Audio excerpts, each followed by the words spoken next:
you are your thoughts. Yung takbo ng iyong kaisipan ang magdedetermine sa magiging takbo ng iyong buhay. Gusto mo bang baguhin ang takbo ng buhay mo? Kailangan mong unahing baguhin ang takbo ng iyong kaisipan. May good news po ako sa inyo mga kapatid. You have a mind.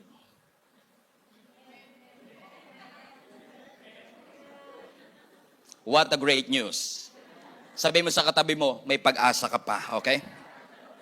You have a mind. What does it mean, Pastor? Lahat tayo ay may isip. You may not be using your mind. You may be out of your mind. But thank God, you have a mind. So ibig sabihin mga kapatid, kung meron tayong kaisipan, ibig sabihin, pwede nating baguhin ang direksyon, trajectory ng ating buhay.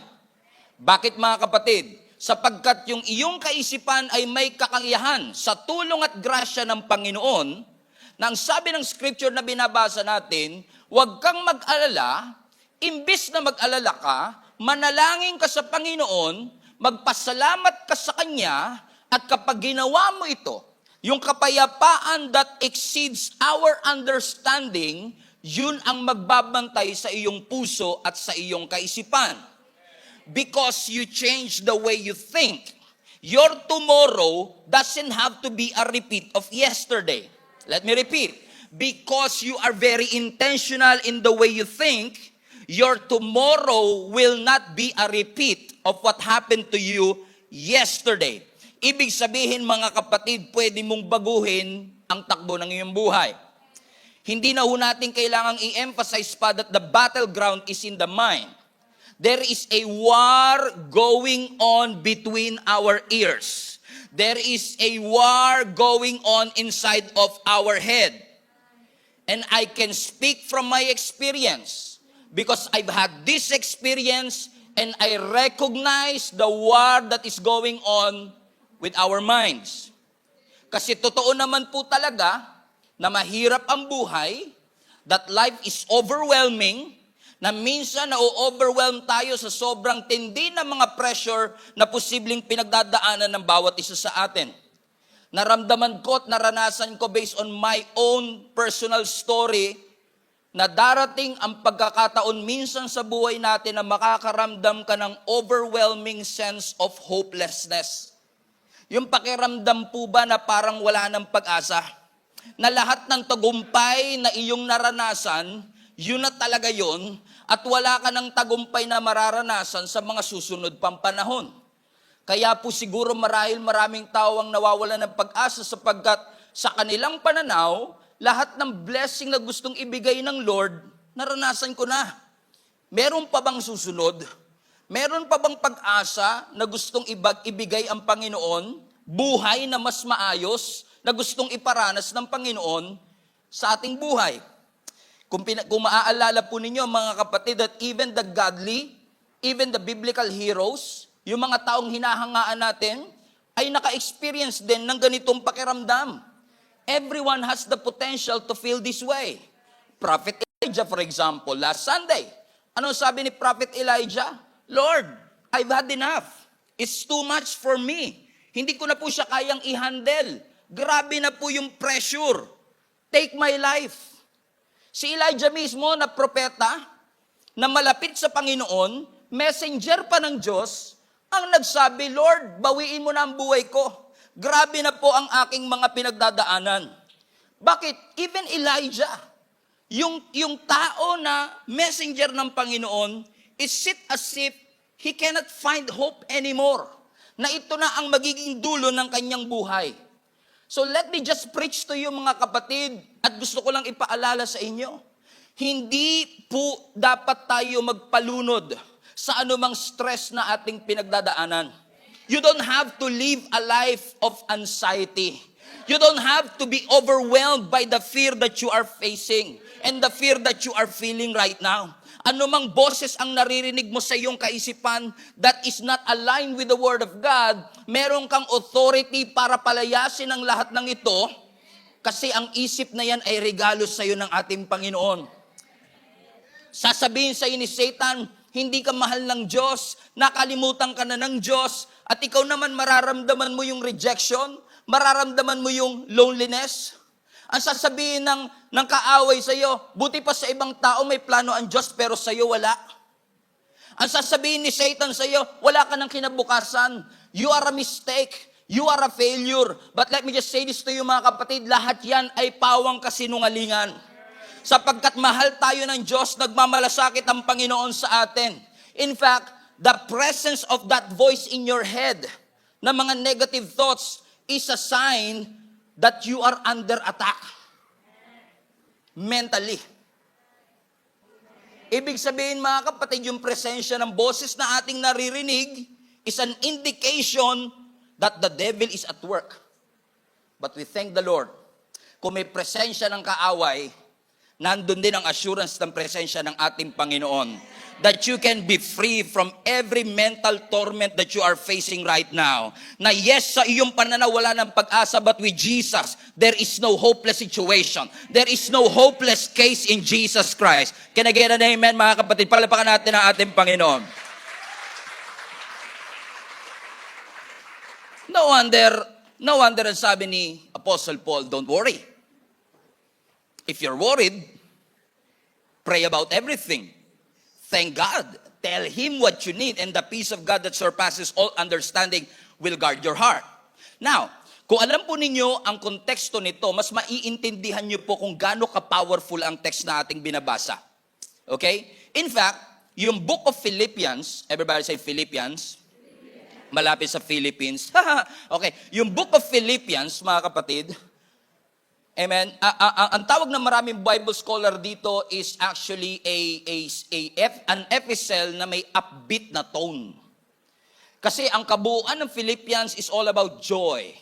Pag binabasa mo yung Philippians, parang gagaan ang pakiramdam mo. Kung worried ka, magkakaroon ka ng assurance. Kapag hirap na hirap ka sa buhay, magkakaroon ka ng pag-asa. Kaya ang sarap basahin ng Philippians. Amen. Pero kung titignan mo ang kabuuan nito mula Philippians 1, kasi para maintindihan mo yung Philippians 4, kailangan maintindihan mo mula Philippians 1. Kasi bago 4:1 muna. Grabe, kinilabutan ako. Grabe yun. Okay? Bakit? Ano ba ang sabi ng Philippians chapter 1? Nakaka-surprise dito mga kapatid na yung Philippians na ang tema ay joy, yung Philippians na ang tema ay kaligayahan at rejoice, ay isinulat ni Apostle Paul sa kulungan. Think about this. Sinulat ni Apostle Paul yung don't worry habang siya ay nasa kulungan. To make matters worse, kung babalikan mo yung Philippians chapter 1, doon ipinakita ni Apostle Paul yung kanyang sitwasyon. That now he was imprisoned at yung church of Philippi is so worried about him. Nag-aalala yung church, ay yung pastor namin nakakulong. Ano na ang aming gagawin? Pag tumalon ka sa Philippians chapter 2, siguro dahil sa pressure na dala ng kanilang sitwasyon, yung mga church of Philippi nag-away-away na sila. And then pag-jump mo sa Philippians chapter 3, siguro dahil wala yung kanilang pastor, may naglabas ang mga false teacher na kinukontra yung teaching about the finished work of Jesus Christ. Pause, rewind, press play. Okay, sa Philippians chapter 1, amen, ipinakita sa atin ng scripture na si Apostle Paul ay nakakulong. At ang church of Philippi is worried about him. Sa Philippians chapter 2, nagkaroon ng pag-aaway-away ang mga early church. Sa Philippians chapter 3, may naglabas sa mga false teacher, mga false prophet, na kinukontra yung teaching about the finished work of Jesus Christ. And yet, sa Philippians chapter 4, verse 4, ang sabi ni Apostle Paul, rejoice in the Lord always. And again, I say, rejoice. Parang ang sarap pakinggan ng rejoice, pero pag naintindihan mo kung saan nanggagaling si Apostle Paul, na sinasabi ni Apostle Paul, alam ko na ako'y nakakulong. Alam kong nag-aalala kayo sa akin. Alam kong hindi kayo magkasundo ngayon dyan. At alam kong marami mga false prophet at false pastor na naglabasan, pero maggalak pa rin kayo. Rejoice in the Lord always. Ang sabi ng Philippians chapter 4 verse 6, do not worry about anything. Alam mo, habang binabasa ko to, parang hiyang-hiya ako sa sarili ko. Biruin mo si Apostle Paul, nakakulong na. Nagsasabi pa sa ating, don't worry. Pero tayo minsan nasa labas na, nag-aalala pa. Na sinasabi ni Apostle Paul, nakakulong na nga ako, mag-aalala pa ako. So, imbis na ubusin ko yung energy ko sa pag-aalala patungkol sa inyo, magpe-pray na lang ako at magpapasalamat ako sa ating Panginoon. Hallelujah. At kapag nagpasalamat ako sa Panginoon, nararamdaman ko yung kapayapaan that doesn't make sense. Bakit doesn't make sense? Nakakulong ka na, payapa ka pa. Nauubos na nga yung laman ng bangko mo, hindi ka pa rin bothered. Sabi mo sa katabi mo, hindi ikaw yan. Matagal nang ubos yung sayo. Amen? Bakit? Alam nyo, pag pinag-aaralan ko itong Philippians, tuwan-tuwa ako because alam ni Apostle Paul yung season that we are in. That we are now living in the age of anxiety. Amen? Yung anxiety na hindi masaya, anxiety. Hindi anxiety ha, kundi anxiety. Okay? We are living in the life of anxiety na sinasabi ni Apostle Paul, that worry and that anxiety doesn't belong in your mind. If you will keep on looking on your circumstance and situation, kung lagi kang nakatingin sa rehas, kung lagi kang nakatingin sa pagtatalo-talo, you will never thank God. Pero ang sinasabi ni Apostle Paul, regardless of the things that you are seeing and feeling right now, thank the Lord. And experience God's peace in your life. Get rid of that fear. Get rid of that worry. Get rid of that stress. Get rid of that insecurity. Marami sa atin takot na takot. Baka malugi kami. Baka magkasakit kami. Baka manakawan kami. Sana all. Yung takot ka manakawan. Kasi kahit ako, nakawan ako, wala siya makukuha eh. Alam niyo, may mga nakaka-relate po ba dito?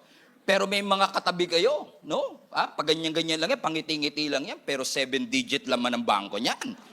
Takot na takot siyang manakawan ng PIN number tsaka ng OTP. Hallelujah. Pero marami sa atin ang worried, baka tayo ay manakawan, baka tayo ay mapaano. May mga kilala nga po ko, mas takot pa sila sa katapusan ng buwan kaysa katapusan ng mundo. Yung pag sinabi mo, malapit na dumating si Jesus, okay lang, payapa ako kasi si Jesus ang aking Panginoon. Pero pag sinabi mo, mag-a-30 na, naku, patay, wala pa akong pambayad dito. Pag nakakita ka na naka-orange, puputulan na ako nito. Di ba sabi ng Bible, i-rebuke mo. Pag dumating na yung maniningil ng renta ng bahay mo, hindi mo pwedeng i-rebuke yan. Rebuke. Hindi, babayaran mo talaga eh. So talagang mag-aalala ka. And in the reality of life, mga kapatid, isang headline lang ng balita, pwede makapag-instill ng fear sa puso mo. Isang phone call lang could change the trajectory of your life. You know that reality. And I know that reality. Pero we thank the Lord kasi may assurance tayo that if we will keep on trusting the Lord, makakaasa tayo, makakahanap tayo ng kapayapaan. Naalala ko yung isang misis, sobrang nag-aalala siya na baka manakawan sila sa bahay nila, hindi siya makatulog ng maayos. Sa loob ng halos 6 na taon, hindi talaga normal yung kanyang tulog. Lagi siyang nagigising pag may kumakaluskus lang ng konti. Nababother na rin yung asawa niya kung bakit ganun siya. Until finally, nung magsi-6th anniversary na yung kanyang pagiging worried, dumating na yung magnanakaw. Sakto naman, itong kanyang asawang lalaki, bababa sana para mag-CR at kumuha ng tubig, nagkagulatan sila ngayon ng magnanakaw. Huh! Sabi ng magnanakaw, huh! Sabi niya, wait lang, magnanakaw ka ba? Yes po. Wait lang, matagal ka na inaantay ng asawa ko. Wait lang ha, diyan ka lang, tatawagin ko lang siya. Nagkakilala sila ngayon. So, the point is this. Ang magnanakaw, in 30 minutes, kaya ka nakawan. Pero ang anxiety, pwedeng nakawin sa'yo 30 years. 30 years of your time. 30 years of your life. Sa takot natin na baka mangyari yung mga kinakatakutan natin. Our exposure to pressure is increasing. Marami sa atin ang pressure to provide, lalo kung tatay ka. Marami sa atin ang pressure to fit in sa iyong mga kaibigan. You want to be part of something. Some of us are pressured to perform. That's why you are living in stress, anxiety, fear, or even depression. But I have a good news for you. Living in torment is not God's will for your life. Living in anxiety is not God's will for your life. You may feel anxious, but you don't have to live in anxiety because it is not God's will for your life. Do not allow the fear to live rent-free in your head. You have the authority to regain your thoughts, to reclaim what is yours. Pastor, hindi mo alam ang feeling na yung kinakatakutan mo ay nangyari. Maaari po. Pero katulad ni Job, yung kanyang kinakatakutan nangyari sa kanya. Natakot siya na ang lahat ng bagay na meron siya ay mawala sa kanya o nakawin sa kanya. Look at this verse in Job chapter 3 verse 25. What I always feared happened to me. What I dreaded, kinakatakutan ko, has come true. Verse 26. That's why I have no peace. I have no quietness. I have no rest. And only trouble comes. Watch this. Even si Job, sinasabi ni Job, yung kinakatakutan ko nangyari sa akin. Kaya hindi ako payapa. Kaya wala akong kapahingahan. Kasi lahat na lang nangyayari, trouble. Now listen, let's put this in context. Si Job, hindi tumalayo sa Diyos. Si Job, may pananampalataya to sa Diyos. Si Job, righteous sa harap ng ating Panginoon, and yet nasabi pa rin niya, yung kinakatakutan ko nangyari sa akin. Bakit? Kahit ino-honor mo at wino-worship mo ang Panginoon, madalas yung kinakatakutan mo, yun talaga madalas ang mangyayari sa iyo. At kapag nangyari yung iyong kinakatakutan at nangyari yung aking kinakatakutan, posibleng dumating tayo sa point na wala tayong quietness, wala tayong peace. Maring hindi naman ganun kasibir ang nangyari sa iyo katulad ng nangyari kay Job. Pero nagsasawa ka na rin sa buhay na lagi na lang kayong pabalik-balik sa ospital. Maaring nagsasawa ka na rin sa buhay na lagi mo na lang inaantay yung kinsenas at katapusan. Maaring sawang-sawa ka na rin naman sa buhay na lagi nag-i-struggle ang iyong pamilya financially, emotionally, and relationally. Maaring ikaw rin naman ay nagsasawa na kasi ang mga businesses, yung mga branches ng iyong negosyo ay isa-isang nagsasara at ang iyong anak ay hindi sumusunod o nagpapasakop sa iyo. Dinagdagan pa na ang doktor tinaningan ang buhay mo and you are so fed up with these things that keeps on bothering and tormenting your mind. But the Bible says, pero ang sabi ng salita ng Panginoon, meron tayong weapon. Kayo lang yung sinabihan ko niya na hindi na-excite.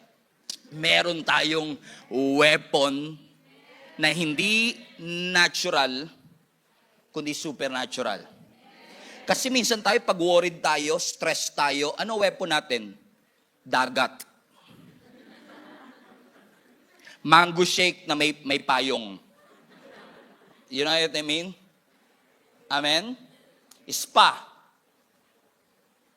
Relaxation. Massage. Natural way.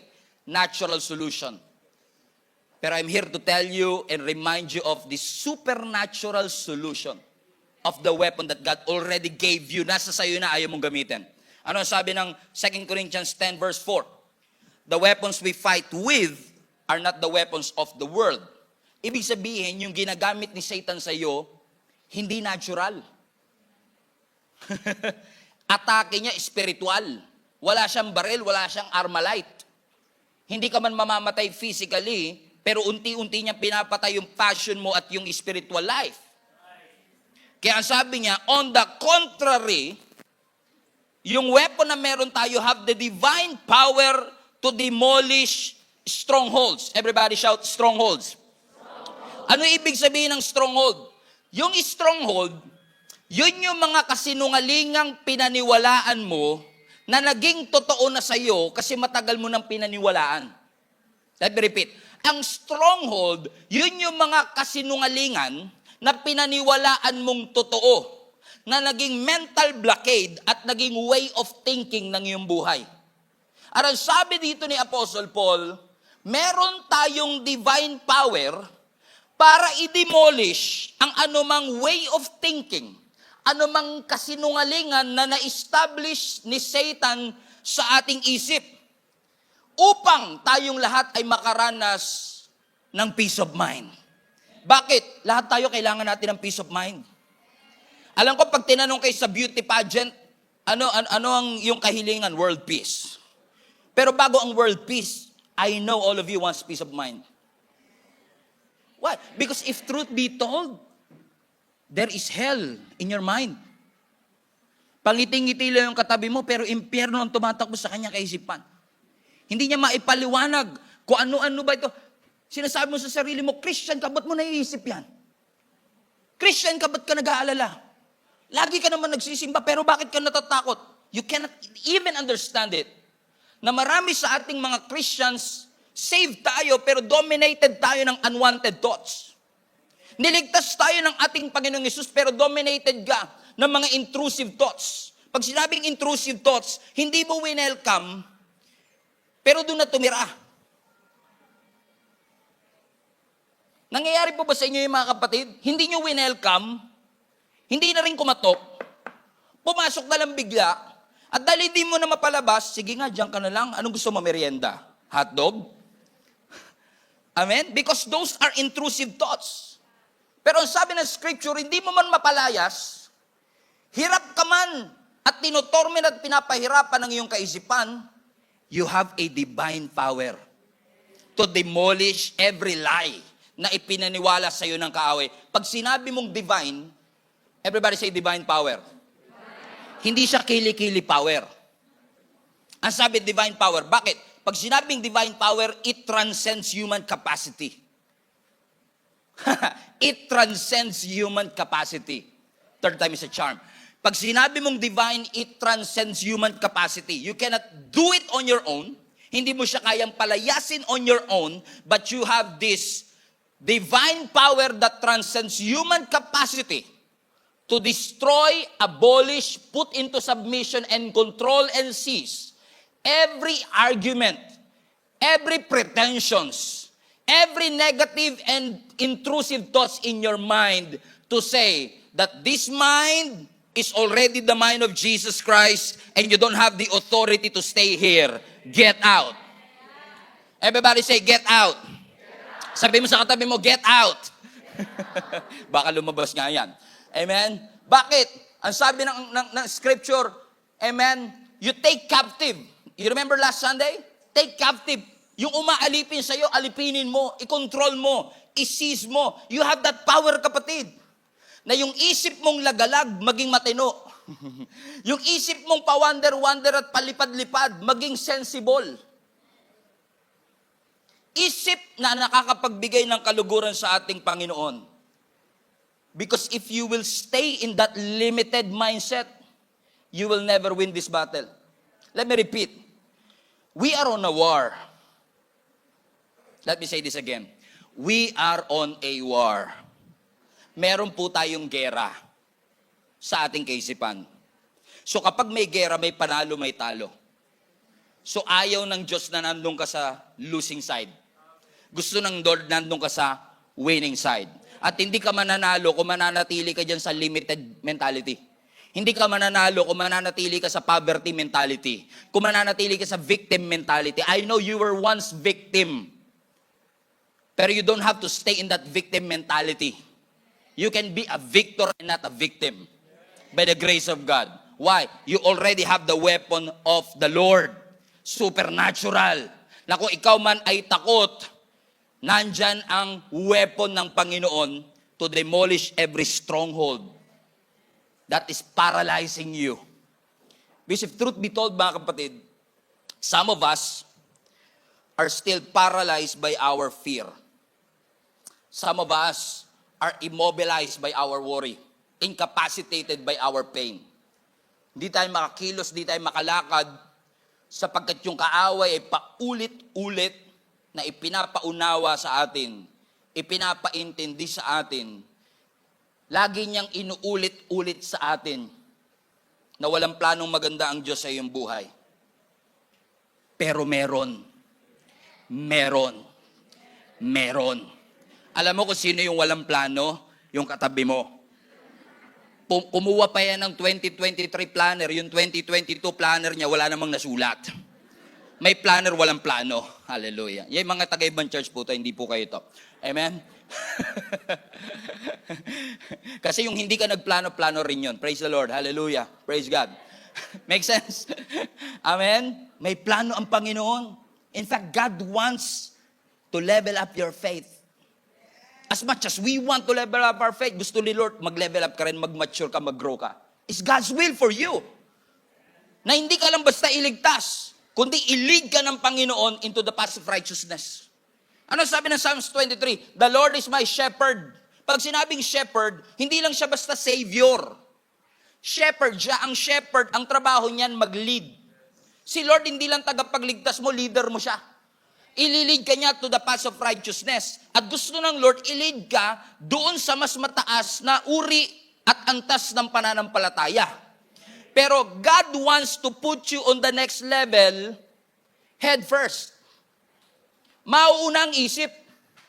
Kung tama ang mindset, kung tama ang takbo ng kaisipan, yun yung plano ng Lord eh.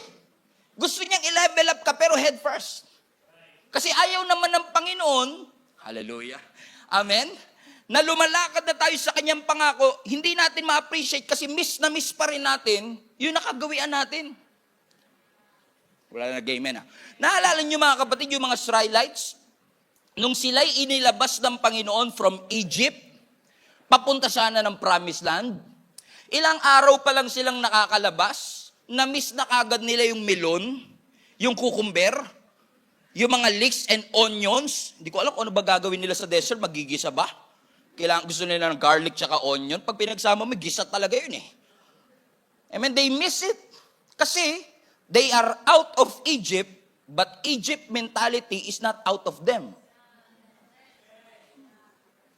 Ile-level up sila ni Lord, pero nauna yung paa, yung isip na iwan.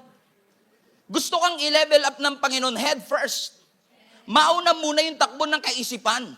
Kailangan mo munang maunawaan na may magandang plano ang Panginoon sa iyo. Kailangan mo munang yakapin na may pangakong maganda ang Diyos sa iyo.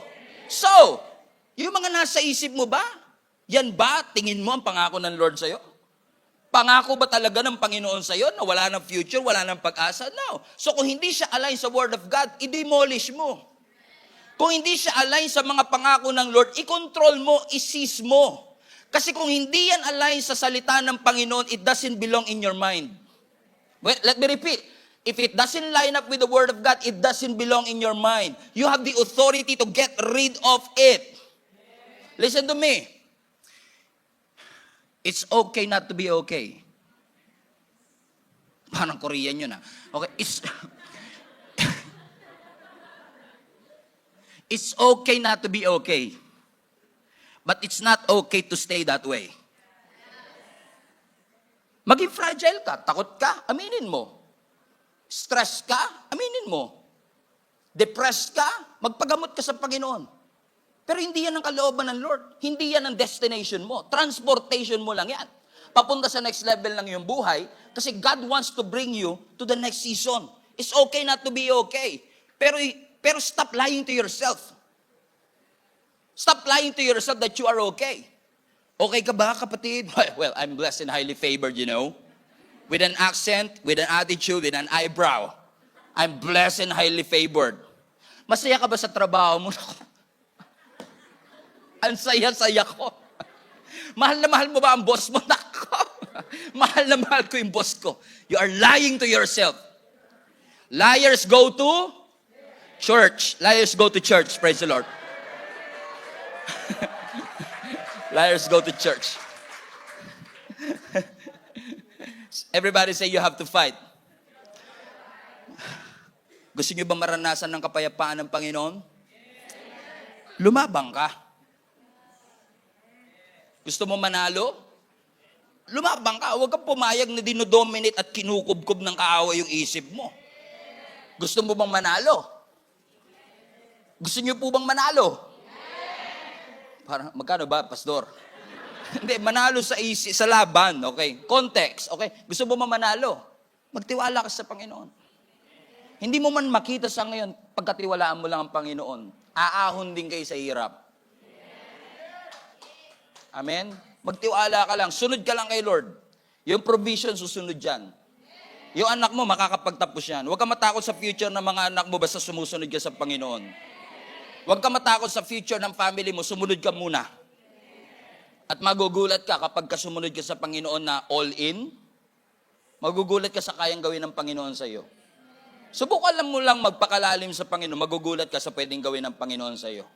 Do you want to win? Trust the Lord. Everybody say, trust the Lord. With all your heart. Amen? Especially, if things in your life is something that you cannot control. Aminado po ba tayo na marami tayong mga bagay na kinakatakutan, na kaya katakot kasi hindi mo makontrol? Amen? Kaya katakot di mo makontrol. You want to be in control at dahil hindi mo siya makontrol, takot ka. Come on. Ako lang yata. Amen? Praise the Lord. Sige, si pastor na lang. Okay, ako na to. Okay?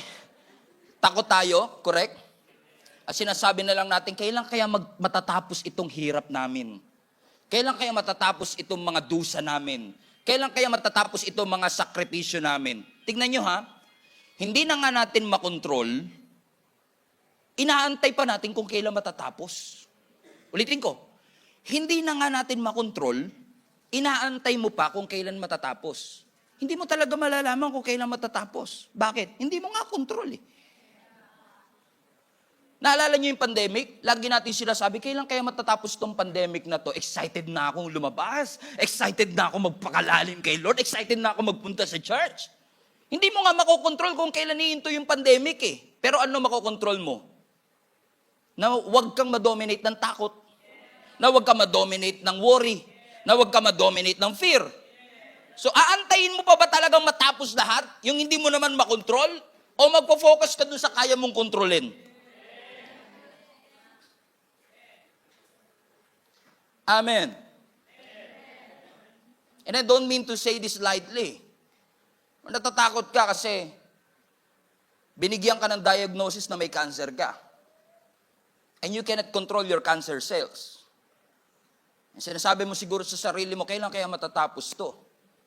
Kapatid, with all due respect, hindi natin hawak yan.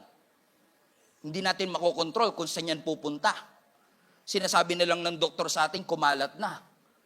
Hindi mo makokontrol yung cancer cells, pero ang makokontrol mo yung puso mo.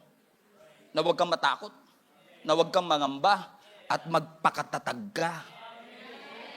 Sabi nyo nga sa katabi mo, magpakatatag ka. Huwag kang matakot. Ano ang sabi ng Joshua chapter 1 verse 9? This is my command. Be strong and courageous. Do not be afraid or discouraged. For the Lord your God is with you wherever you go. That's amazing. That's the message altogether. Yan pala, kahit basahin ko na lang, kahit wag na natin i-preach. Mababago na kagad ang buhay natin. Amen? Sabi mo sa katabi mo, don't be afraid. I-convict mo ang sarili mo, wag ka matakot.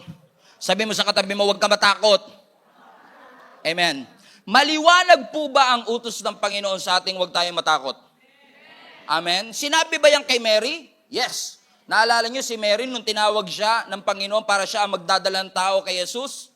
Ang sabi ng angel Gabriel kay Mary, don't be afraid for you are blessed and highly favored.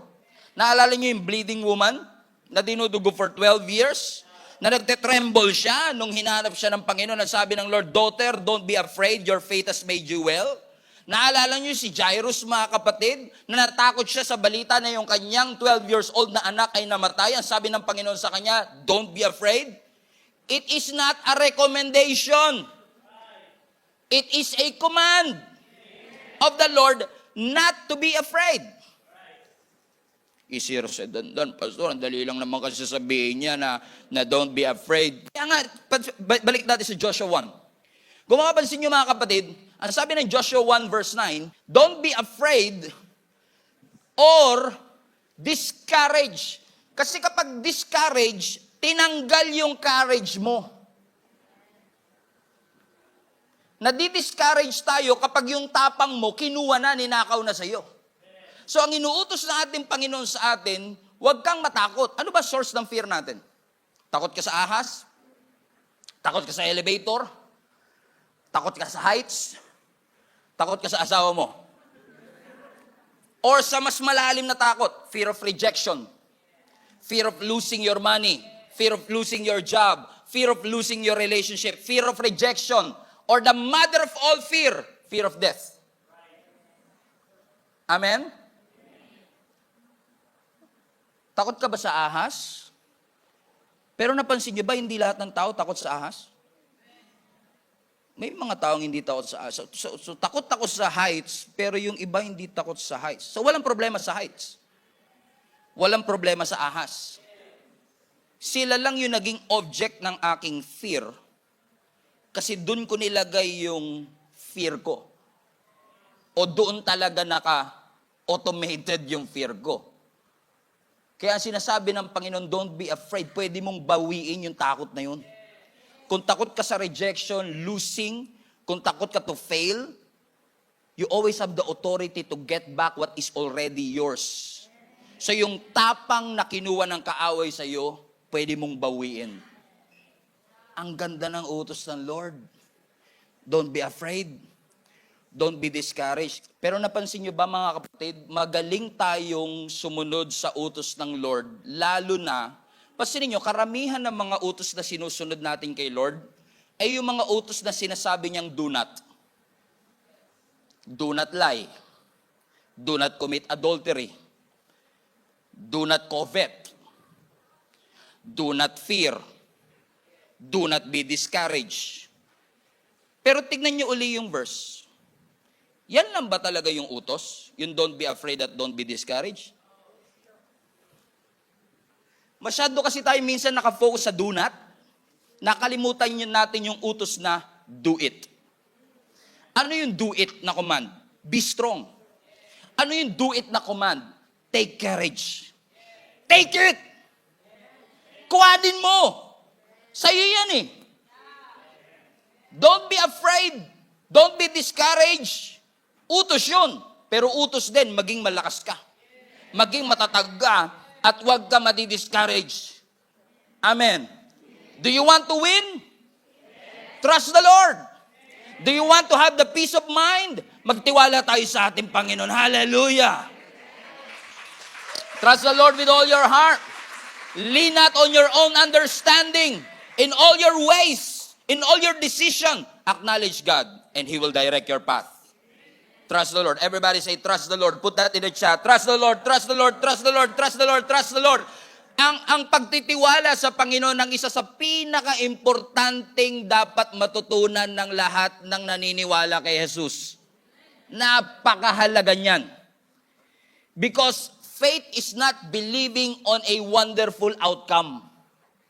Hindi porket may pananampalataya ka, nananampalataya ka lang sa wonderful outcome. Faith is actually confidence in the Word of God. Faith is actually believing in the truthfulness of God. Faith is believing in the truthfulness of His Word. When you have faith in Him, you trust the Lord. Kahit hindi maganda ang sitwasyon, I have confidence sa mga pangakong binitawan sa akin ng ating Panginoon. Buti pa po sa upuan may tiwala ka pa, pero sa Diyos minsan wala. Anak, pahinga ng isang upuan.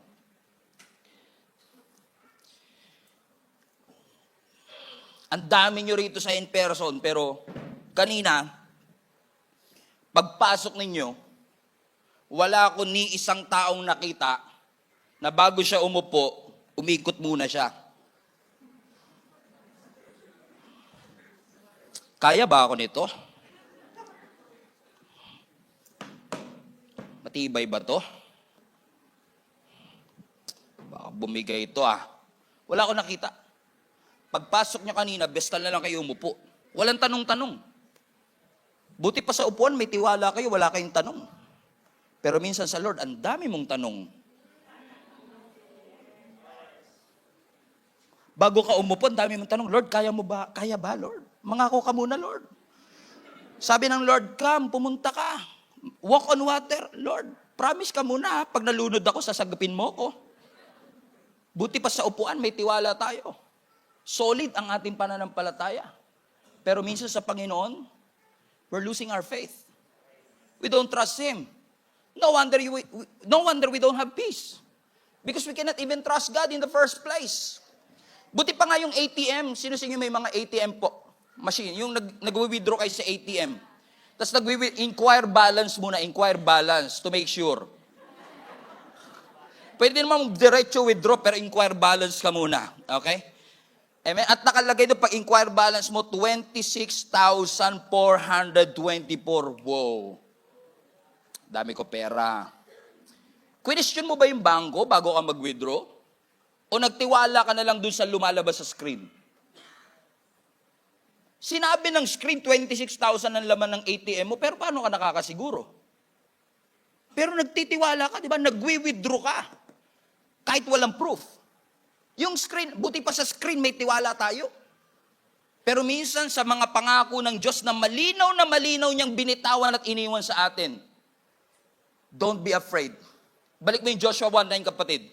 Don't be afraid. Don't be discouraged. Because the Lord your God is with you wherever you go. Anong assurance natin na hindi tayo dapat matatakot? Ayan, nangako ang Lord, May 26,000 ka sa yung ATM. Oro kanyo may gawa ng upuan mo. Plastic yan, pero matibay. May mga plastic kasi ang tibay ng mukha. Joke, sorry.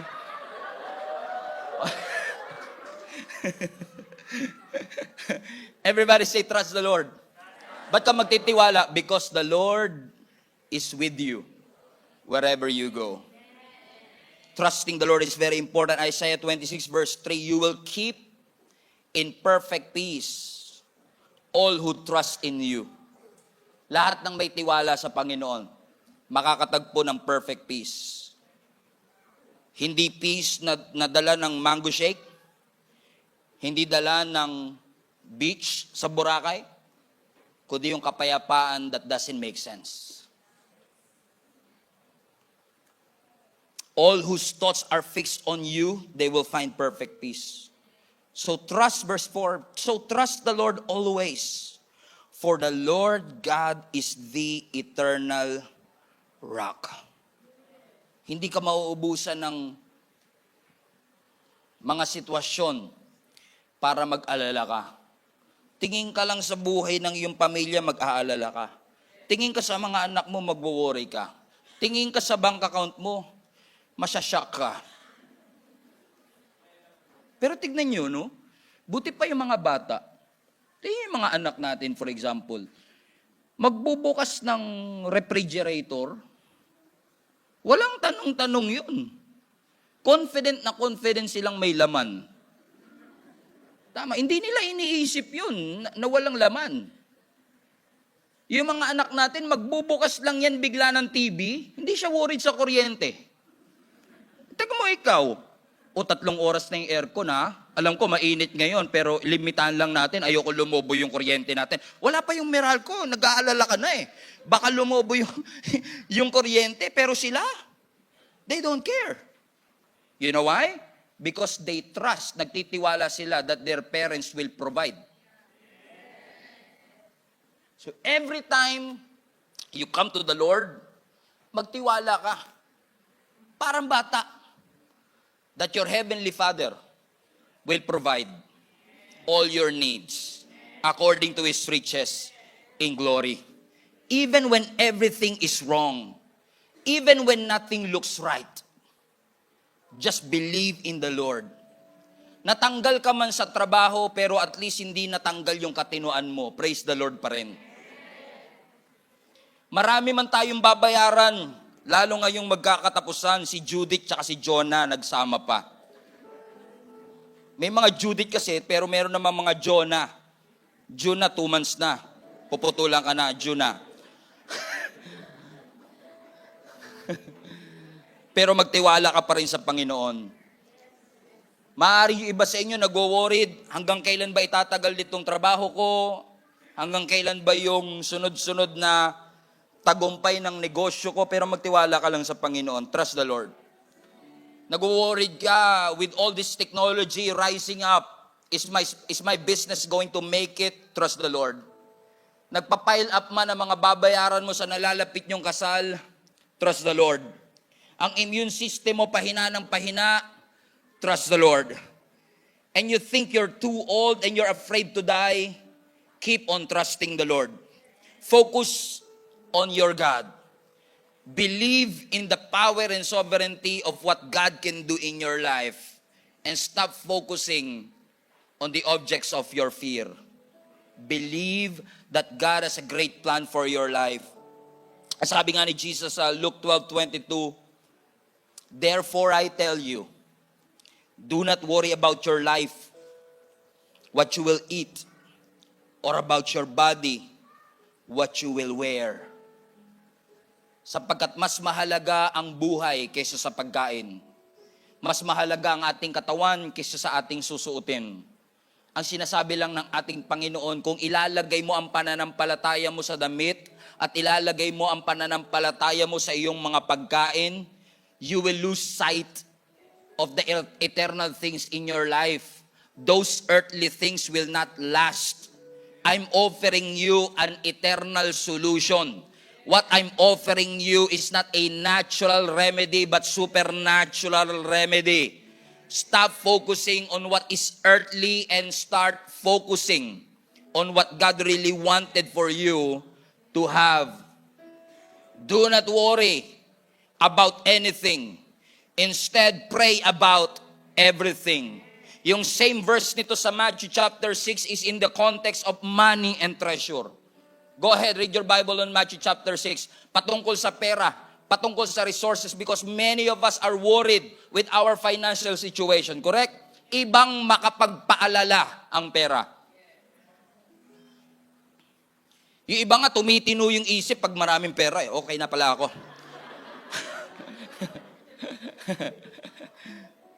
Pero ano sinasabi ng ating Panginoon? Focus on the eternal, not on earthly treasures.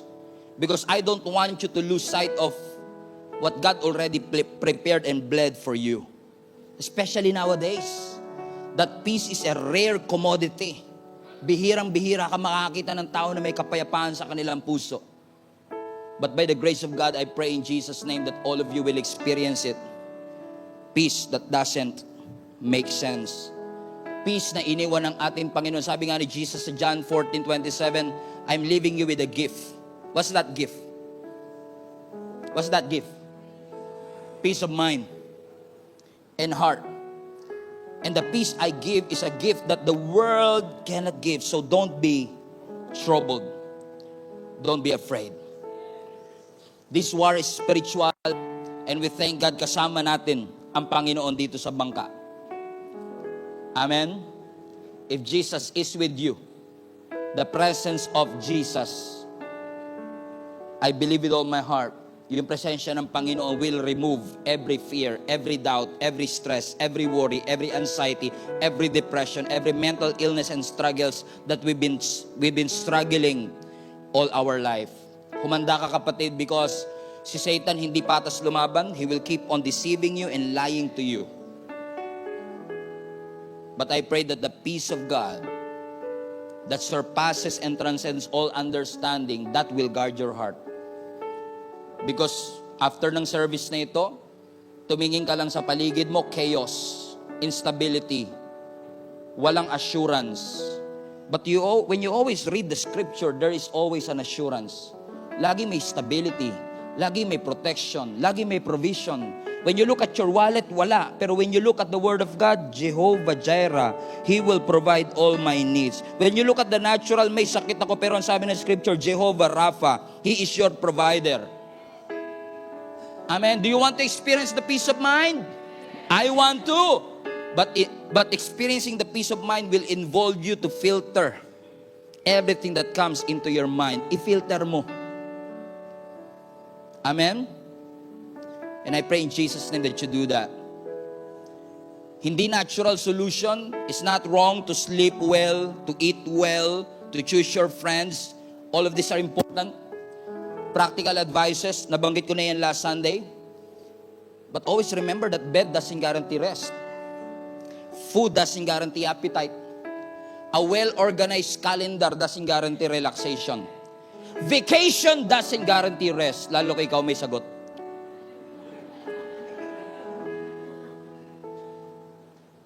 That's natural.